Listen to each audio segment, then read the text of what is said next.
Essa é a segunda pergunta, né? A parte não é nem tangente à remuneração, na verdade. Por exemplo, se eu quiser contar com a colaboração de outro colega em outro momento, futuramente... Pode incluir depois. Pode incluir depois. Pode tranquilamente. E aí, tipo um colaborador ad hoc para um caso específico. Sem problemas. Excelente. A gente não está... isso é bom até o professor Pedro ter levantado essa questão, porque a nossa ideia não é travar o processo. A gente quer que ele seja descentralizado, que o coordenador tenha liberdade para isso. De chamar professores, de ter um professor que, poxa, só vou fazer uma participação pontual ali de meia hora orientando, depois tem certificado e tal. Então, a gente não quer travar. Isso aqui é só para a gente sistematizar o que vai acontecer. Mas o docente coordenador ele vai ter a liberdade razoável para coordenar o seu projeto dentro das regras da instituição, mas, por exemplo, para chamar um outro docente, para resolver, não, quero incluir mais professores, mais alunos, ele vai ter essa liberdade. E a segunda pergunta que você falou é em relação aos cursos envolvidos. Necessariamente, os cursos envolvidos, o coordenador precisa ter ciência do projeto.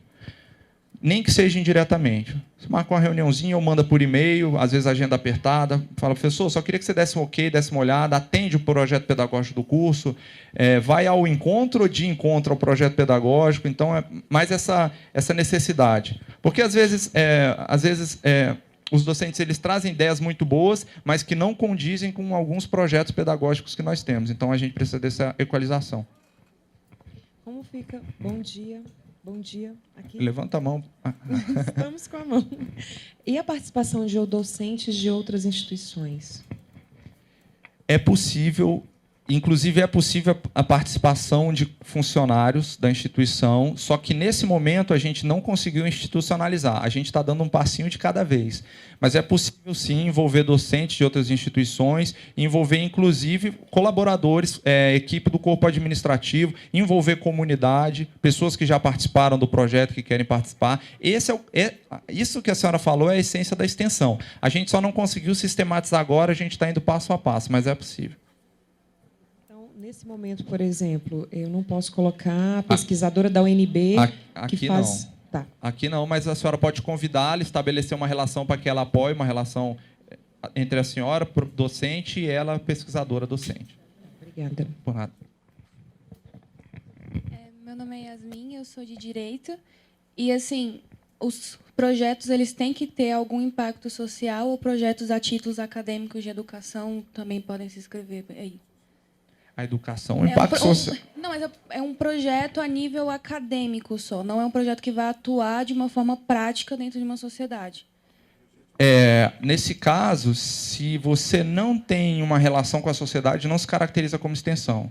Necessariamente você precisa de impacto, transformação e interação dialógica. Você consegue reduzir o caráter interdisciplinar do projeto, reduzir a indissociabilidade de ensino, pesquisa e extensão. Mas, se você tira o impacto e transformação e interação dialógica, você automaticamente elimina o conceito de extensão. Não é mais extensão. Aí a gente volta para o início da minha fala, que é uma atividade feita fora de sala de aula, que tem o seu valor, mas não é uma extensão universitária. Ou pesquisa. Perfeito. Mais alguém? Aqui está mais próximo. Hugo, obrigado.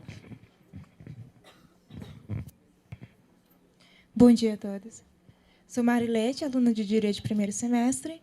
E, assim, em sala de aula temos um trabalho de empatia que o professor passou para a sala toda. Então, assim, o que ele passou para a gente foi para a gente observar a comunidade e ver uma história impactante, fazer um trabalho sobre aquela pessoa, sobre a dificuldade que ela tem na vida dela e procurar uma solução para aquilo ali, nem que seja momentâneo, né? A gente levar a felicidade. A gente pode pegar esse trabalho e lançar como um projeto, tipo, praticar para outras pessoas que estejam na mesma situação? O que eu sugiro? Que você estruture com esse docente um projeto que aí atenda todos os princípios. Isso é um embrião. O que eu consigo ver da sua fala é um embrião de um projeto de extensão. Mas aí, o que eu sugiro é que você converse com esse docente e tente estruturar um projeto e um programa para submeter. Eu vou aproveitar até a oportunidade, pessoal, antes de encerrar, eu já estou terminando o formulário, e falar sobre a Semana de Responsabilidade Social, que ela ocorre no segundo semestre. A Semana de Responsabilidade Social, ela pode e deve servir como um laboratório ou uma incubadora de projetos e programas de extensão. Então, ideias menores que vocês têm de extensão, elas podem ser testadas e validadas na própria Semana de Responsabilidade Social, como é o caso da sua. Então, continuando aqui no formulário, vamos voltar lá, Francisco, por gentileza. A gente estava em objetivos. O objetivo precisa ser mensurável com prazo definido. Depois, a justificativa, plano de trabalho, já falei. Recursos necessários. Então, descrever item, quantidade prevista e valor aproximado. Valor aproximado. Olha, esse meu projeto vai precisar de um reagente X, 30 reagentes que tem o valor de tantos reais, tem que colocar lá. A gente vai precisar de camiseta, tem que colocar lá. Vamos precisar de transporte, tem que colocar lá. Tem que relatar tudo aquilo que o projeto ele imagina que irá executar. Eu sei que é uma situação um pouco árdua, difícil, porque o projeto ele está numa fase de planejamento, a gente sabe que a execução ela muitas vezes não caminha de acordo com o planejamento, mas aqui é fundamental essa previsão. Mas também aproveito para falar que não é motivo de chegar e listar um monte de coisa aqui sem saber se vai usar para garantir, porque um dos critérios que a gente vai avaliar é a eficiência e economicidade do projeto. Então, o projeto precisa de recurso? Precisa, mas não necessariamente você vai colocar tudo aquilo que se imagina, porque a gente hoje precisa trabalhar com eficiência. Quantidade de recurso com máximo de resultado. Professor Davidson. Só vou jogar um pouco de pimenta em tudo que o Gabriel está falando. Professor, eu fiz uma sugestão, uma encomenda sobre a sua coordenação, enfim, de um app para que o NAF, nos próximos anos, tenha aí a receptividade, o recebimento das demandas pelo aplicativo que, se possível, eu gostaria que saísse do Conecta, e com a autoria e sob a sua coordenação. Bom, tá aí o convite para quem quiser criar um projeto e já vincular o NAF da criação de um aplicativo que faça atendimento, fica aí o convite do professor Davidson. Professor Leonel. Só uma observação a nome da gerência de laboratórios. Seria interessante que nos recursos necessários para os projetos, quando haja necessidade de utilização de espaços de qualquer índole, inclusive laboratoriais, ou matéria de consumo, insumos, matéria-prima, isso seja apontado, porque depois a gente necessita que haja um comunicado à gerência de laboratório para esses controles serem feitos. Ótimo, professor Leonel. Eu vou fazer o seguinte. Ficou claro, então, qualquer projeto ou programa que necessite de laboratório precisa indicar aqui nos recursos. Eu vou alterar essa descrição do item aqui e vou fazer um informativo da importância de se incluir isso aqui. E, porventura, se o projeto for aprovado e não tiver incluído, a gente pede para que ele faça isso no decorrer dele. Mas muito importante isso também. Critérios de acompanhamento e avaliação. Quais são os critérios que você vai estabelecer para acompanhar se o seu projeto está de acordo com o que foi planejado, se está alcançando os objetivos que você propôs? Então, número de idosos atendidos, número de contribuintes declararam, número de estudantes formados, número de professores envolvidos. Você vai criar os seus próprios critérios de acompanhamento e avaliação. Se quiser colocar uma bibliografia que dê sustentação a essa proposta, tem um campo disponível, esse campo não é obrigatório, e no final, seção 5 de 5, Francisco, vocês colocam os outros dados para contato, telefone de contato do docente coordenador e um outro e-mail dele, enviar e aguardar a avaliação do comitê técnico. O comitê técnico será composto por... Eu irei compor o comitê técnico, serei o presidente, 2 professores do comitê de extensão e responsabilidade social que não tenham projetos submetidos e mais 2 pessoas da pró-reitoria acadêmica. Caso a gente tenha dificuldade com a composição, a gente pode convidar professores que tenham experiência e que não tenham projetos submetidos neste edital. Projetos anteriores precisam necessariamente passar por esse novo formato e a submissão somente no formulário, é isso? Isso, perfeito. Projetos que já existam, Inclusão Digital e NAF, precisam passar por essa submissão, não para aprovação, mas para institucionalização, para que nós consigamos ter um padrão e um material homogêneo para apresentar aos órgãos que nos regulam. E aí, só uma observação antes de passar a palavra para o professor Leonel, que tem mais uma fala. Professor, eu tenho um curso, eu tenho um evento, eu tenho uma atividade de extensão muito pequena, eu não preciso de recurso, eu só quero realizar. Pode? Pode. Tem um formulário, é o formulário antigo que já tinha na instituição e envia para nós. Percebam que aqui a gente está institucionalizando os programas e projetos que realmente têm todas as características de extensão, mas pequenas atividades podem e devem continuar a existir dentro da instituição. Só mais uma observação, pelo menos na engenharia mecânica, o projeto que você mencionou, ele vem como um desdobramento de uma iniciação científica. Então, é muito importante para aqueles estudantes ou professores que já fizeram algum projeto de iniciação científica, e se ele puder ter um desdobramento, o nosso caso, por exemplo, a gente fez o estudo teórico para a criação de uma placa térmica com caixas Tetra Pak. Esse projeto já foi de alunos bolsistas, inclusive um dos alunos hoje é nosso professor, e o desdobramento foi a implementação desse forro em moradias carentes. Então, é muito importante que o estudante também atente para algum projeto de iniciação científica que foi um estudo teórico, tenha a possibilidade de ser aplicado como um projeto de extensão, é uma alternativa interessante porque encurta muito o caminho. Isso mesmo, professor Leonel. Francisco, na 3. Vai descendo, quando chegar eu falo. Pode descer, por favor. Professor, só um minutinho, tem mais uma pergunta. Sim, deixa eu só linkar aqui o que o professor Leonel falou antes da próxima pergunta. Desce mais um pouquinho, Francisco. Aí, opa. Mais um pouquinho, Francisco. Obrigado. Olha aqui. O que o professor Leonel falou é isso. Se o projeto é um desdobramento de iniciação científica, não deixem de colocar aqui, ó, índice de sociabilidade, ensino, pesquisa e extensão. Tem já uma atividade de pesquisa que se desdobrou e está se transformando num projeto de extensão, porque isso é um dos critérios de pontuação. Tem uma outra pessoa que quer perguntar? Aqui, ó, sou eu. Opa. Chamo João, sou aluno do curso de Direito. E eu sei que a faculdade é muito atuante no que diz respeito ao núcleo de prática.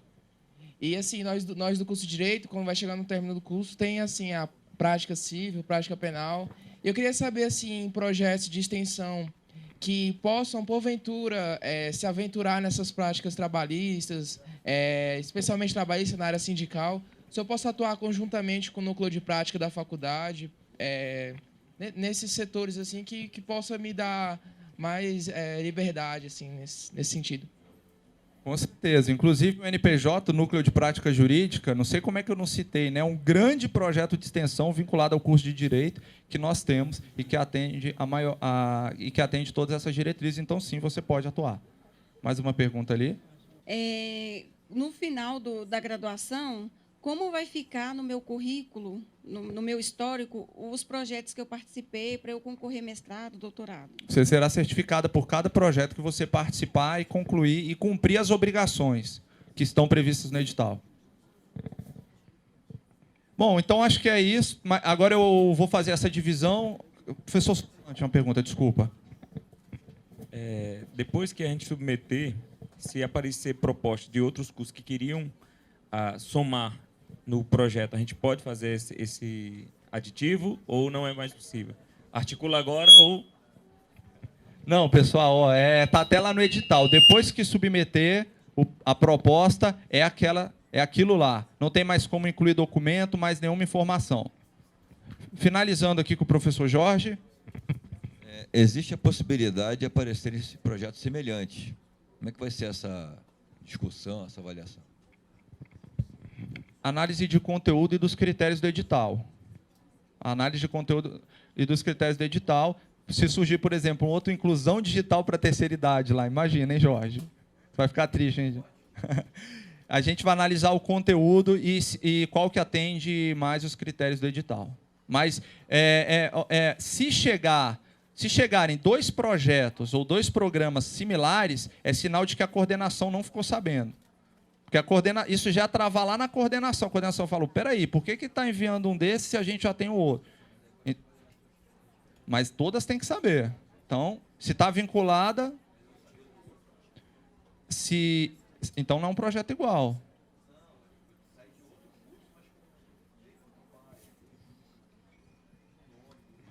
Mas como a temática dele estará vinculada... Se tem a mesma roupagem, eu deduzo, não sei se é equivocadamente...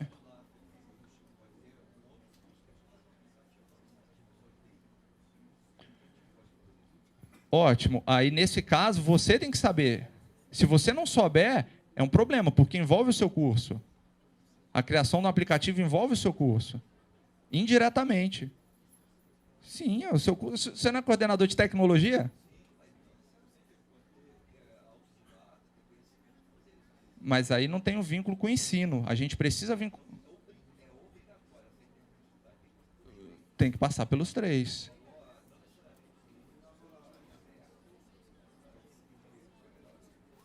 Oi. Vamos lá. Isso. O ideal é isso. O ideal é isso. O coordenador identificou duas energias na mesma direção, soma os vetores, né, não? Soma os vetores e aumenta...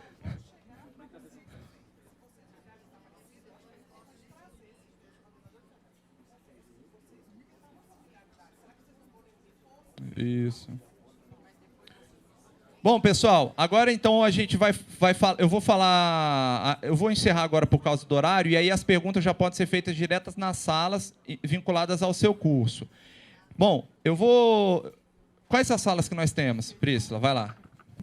T8, T9 e T10. Eu vou fazer uma sugestão e aí vocês administram melhor. Como eu estou vendo muitos coordenadores de saúde, eu acho que a saúde pode ficar aqui no auditório, as engenharias para T8, T9 vai os cursos de humanidades, administração, contábeis, e T10 tecnologia. Esqueci alguém? Humanidades. Oi? Saúde eu vou deixar aqui que a gente tem uma maior quantidade. Pode ser. Então tá, administração.